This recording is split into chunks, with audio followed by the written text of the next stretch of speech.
Jelajahi cara baru mendapatkan informasi. Download Metro TV Extend sekarang.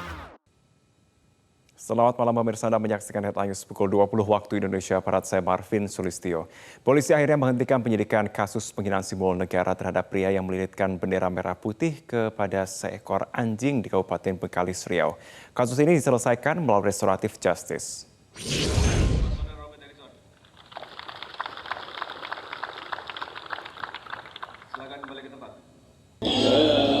Tersangka Robert Harrison mencium bendera merah putih di depan markas Polres Bengkalis Rabu sebagai bentuk kesetiaan kepada negara.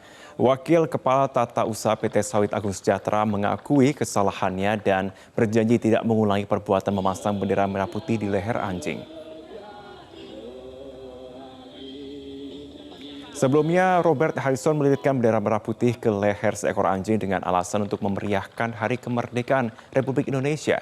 Warga yang emosi kemudian melaporkan Robert Harrison ke polisi. Polres Bengkalis kemudian menetapkan Robert Harrison sebagai tersangka kasus penghinaan terhadap simbol negara dan menahannya.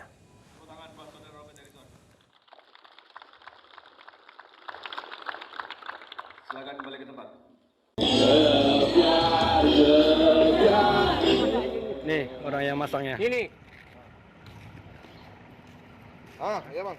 Sekali lagi saya minta maaf kepada semua yang terdampak oleh insiden tersebut. Saya menyesal telah melakukannya dan saya berjanji tidak akan mengulanginya lagi.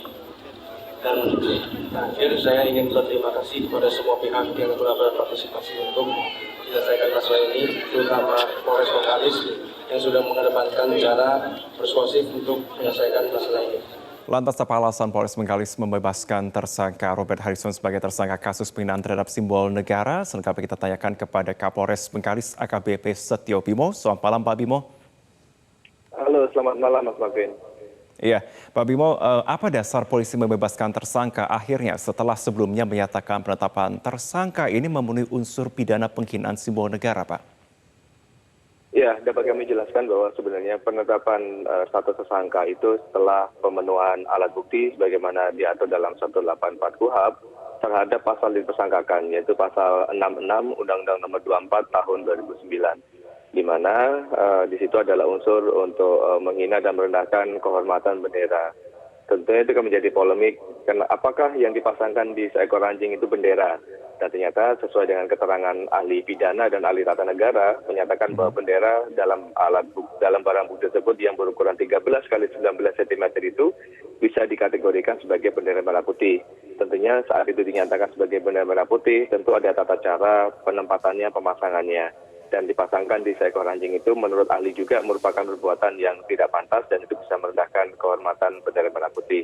Dan itu pun jadi polemik, kalau bukan di anjing bagaimana, kalau misalnya di kucing seperti apa gitu kan. Nah, dalam hal itu sebenarnya kami sebagai penyidik tidak berkapasitas untuk memberikan pernyataan secara pribadi, karena itu nanti akan ahli yang bisa menerjemahkan perbuatan itu apakah termasuk perbuatan yang melanggar dari undang-undang atau tidak gitu kan. Jadi konteksnya sekali lagi bukan masalah jenis hewannya, tapi lebih kepada perbuatan yang bersangkutan itu.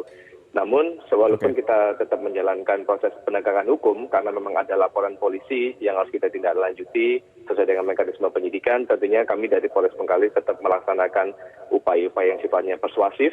Kami juga mencoba untuk melakukan pendekatan dan meyakinkan kepada semua elemen masyarakat di TKP bahwa yang bersangkutan juga telah mengakui kesalahannya, telah meminta maaf, dan akhirnya permintaan maaf itu kami tadi kemas dalam apel kebangsaan yang dilaksanakan, yang itu dihadiri oleh semua unsur Forkopimda, instansi vertikal, semua tokoh masyarakat, pemuda adat.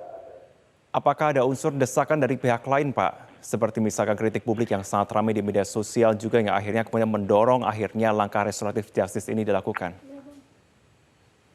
Saya bisa jawab itu tidak ada kaitan dengan dorongan dari masyarakat atau publik. Artinya kami menjalankan tugas sesuai dengan mekanisme, sesuai dengan SOP. Dari mulai awal perkara ini kami tangani juga bukan karena adanya dorongan dari ormas atau tidak. Karena memang mekanismenya adalah laporan masyarakat harus segera kita tindak lanjuti. Kemudian jadi pertanyaan kenapa Robert sampai dibawa ke Polres? Karena memang itu demi keamanannya bersangkutan sendiri, sehingga kita amankan, kita bawa ke Polres. Kemudian apakah restoratif justice ini juga karena dorongan? Kami jawab tidak, karena sejak awal penanganan kami selalu berusaha melakukan pendekatan kepada seluruh elemen masyarakat, semua tokoh, Baik. agar dapatnya perkara ini bisa diselesaikan dengan baik. Baik, terima kasih banyak untuk informasinya. Semoga memang menjadi jelas di masyarakat. Terima kasih Kapolres Bengkalis AKBP Setio Bimo sudah bergabung bersama kami dalam Headline News. Terima kasih Pak Bimo.